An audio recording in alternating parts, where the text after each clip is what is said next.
Débrief d'une journée plage. Il doit être au moins 17h.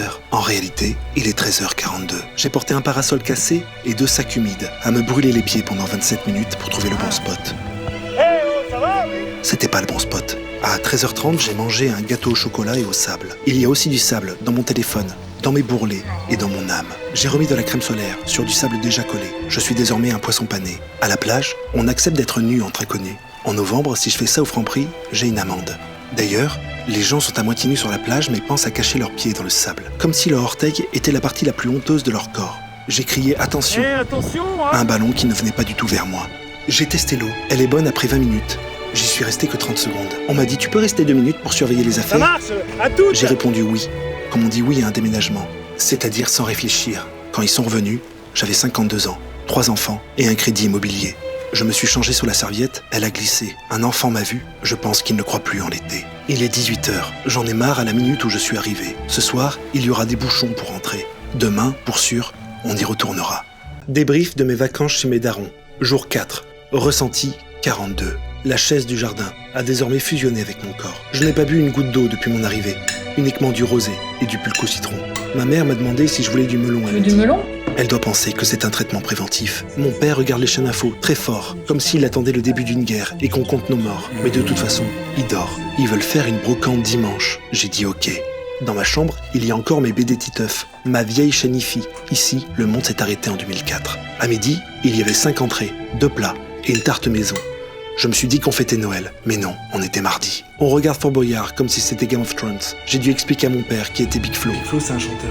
Mais de toute façon, il dort encore. Jeudi, Ça va aller, merci. et ma mère me sert quand même.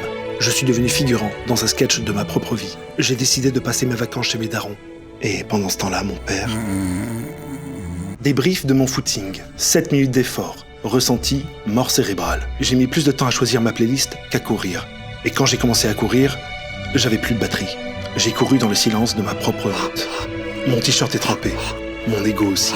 J'ai croisé des vrais joggers, ceux qui courent sans s'arrêter, avec une foulée d'athlètes et un short trop court pour être porté légalement en ville. Moi, je cours comme un vieux, chaque foulée étant potentiellement la dernière. Au bout de 200 mètres, j'avais une crampe, dans le dos. Ça va pas. Allez. Je savais pas que c'était possible. J'ai voulu me regarder dans une vitrine pour vérifier si je courais bien. Ce que j'ai vu m'a fait peur. J'ai tenté un sourire à une joggeuse. J'ai reniflé au même moment. Officiellement, la pire séduction de l'histoire. Ma montre connectée a vibré. J'ai cru que j'avais battu un record. En réalité, elle s'inquiétait de mon rythme cardiaque. Non, annulez. Elle a déclenché un appel d'urgence. Annulez.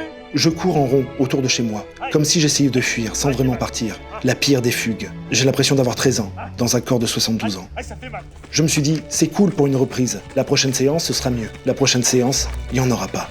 Débrief de mes vacances à la campagne. Jour 3. Ressenti, je ne sais plus comment je m'appelle. Ici, le temps ne passe pas. Il s'installe, pose ses valises et s'ouvre un rosé. On va passer du temps ensemble. La nuit, il fait si noir que j'ai peur de disparaître si je ferme les yeux. Le matin, je suis réveillé par un coq, puis par un tracteur, puis par un coq sur un tracteur. On m'a dit « Viens, on va cueillir des mûres ». J'ai cru que c'était une expression. Mais non, on a vraiment cueilli des mûres pendant 2 heures. Le moment fort de ma journée. Ici, ils accrochent au plafond des papiers tue-mouches. C'est apparemment un choix déco. En pratique, c'est juste moche. Et parfois, c'est tes cheveux qui se collent au ruban. Il y a des bouches dans mes cheveux. Quand on doit faire des courses, on dit qu'on va en ville. En réalité, c'est un village de 200 habitants. Il y a ici qu'un seul commerce. C'est une boulangerie, tabac, presse, quincaillerie. J'y ai acheté un croissant et une corde. Une intuition. L'après-midi, il fait chaud. Alors on ferme les volets. Résultat, il est 14h32 et on vit dans le noir. Mais on garde la fraîcheur et on profite de l'été comme ça. Enfin, je crois. J'ai pas bien compris le concept. Il n'y a pas de réseau. Ça permet de se déconnecter. J'ai parlé à une poule. La poule. 3 fois. La 3e fois, je suis sûr, elle m'a répondu. Ces vacances à la campagne, c'est comme un stage de méditation. Sauf qu'à la fin, on repart pas apaisé. Non, juste piqué par les moustiques. Débrief de ma randonnée. Distance 3 km. Ressenti, ascension de l'Everest. Je suis déjà mort. On avait dit petite balade. On venait tout juste de sortir du parking. Mon sac à dos pèse 14 kilos. Je n'ai rien mis dedans. C'est juste le sac qui pèse ce poids. On m'a dit prends de l'eau. J'ai tout bu en 7 minutes. Après, j'ai dû boire ma propre sueur. J'en pouvais plus. À un moment donné, j'ai demandé. Excusez-moi. On est encore loin du sommet là. Encore 6 heures, mon gars, vous y êtes presque. J'ai pensé 1000 fois à repartir avec eux, fonder une famille, prendre un crédit sur 25 ans. Ça m'aurait semblé plus doux. Ici, quand on doit faire ses besoins, c'est dans la nature. Et on finit toujours par se faire piquer par une bête. Y a une bête. Bon là, c'était une fougère. Et tout ça pour finir par dormir dans un refuge avec des inconnus et me doucher à l'eau froide. C'est hyper froid. Comme si c'était une récompense. La descente, c'est comme la montée, mais en pire, avec la gravité contre toi. 3 glissades et un genou en moins, j'ai décidé de rester ici. Pas par choix, non, mais parce que je me suis perdu. Y'a quelqu'un? Je vous ai entendu, là. Tu veux le chien? Tu veux le chien? Débrief de mon insomnie. Ce soir, j'ai décidé de me coucher tôt. Résultat, je n'ai jamais autant lutté pour dormir. À 22h, décision radicale. Je décide de prendre 2 minutes mon portable. À 2h32 du matin, je décide d'écourter mes 2 minutes de portable. À 2h33, je commence à réfléchir à tout. Ma vie, mes projets, ma liste de courses, puis à la mort. Dans cet ordre-là, précisément. En 1 heure, j'ai eu le temps de pleurer, de rigoler, d'être nostalgique, de repleurer, de m'énerver. J'ai vécu en 1 heure plus d'émotions qu'en 5 saisons de Breaking Bad. À 3h, j'ai fini par compter 600 moutons. À 4h, je les ai tous tondus. À un moment, je me suis endormi. J'ai rêvé que j'étais reposé. Puis je me suis réveillé. J'étais fatigué.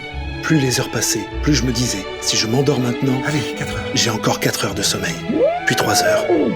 Puis 2 heures. Et quand enfin le sommeil est arrivé, il était 6h59. J'ai fermé les yeux, mon réveil a sonné. Il fallait aller bosser. Débrief de mes 35 ans. Ressenti à peine la vingtaine. Avant, je sortais sans veste. Maintenant, je vérifie la météo sur 3 applis. Elles me disent 3 trucs différents. Au final, je sors en short, avec un parapluie. Sait-on jamais. Avant, je rentrais à 6h du matin. Maintenant, à 6h du matin, c'est ma fille qui me réveille. Je n'ai plus besoin de réveil. J'ai perdu le sommeil et un morceau de mon âme. Avant, j'achetais des bières. Apéro? Maintenant, j'achète de la bière pour une bonne carbonade flamande. C'est de la bière brune qu'il faut. C'est bien meilleur. Et ça me rend heureux. J'ai déjà dit, Pas mal ce canapé. sans aucune ironie. À 35 ans, je regarde les annonces immobilières en me disant, Pourquoi pas? comme si j'avais un budget. Je me surprends à comparer les prix des pleins de chats et je ressens une excitation sexuelle. Je n'ai pas vieilli, non. Mais je commence à dire, Ah mais de toute façon, les jeunes ne respectent plus rien. C'est une génération malade. Qu'est-ce que tu veux que je te dise? puis j'ai réalisé que j'étais tout seul, en train de parler à ma cuisine. Finalement, j'ai soufflé sur mes bougies, en faisant le vœu d'avoir enfin une pleine chat.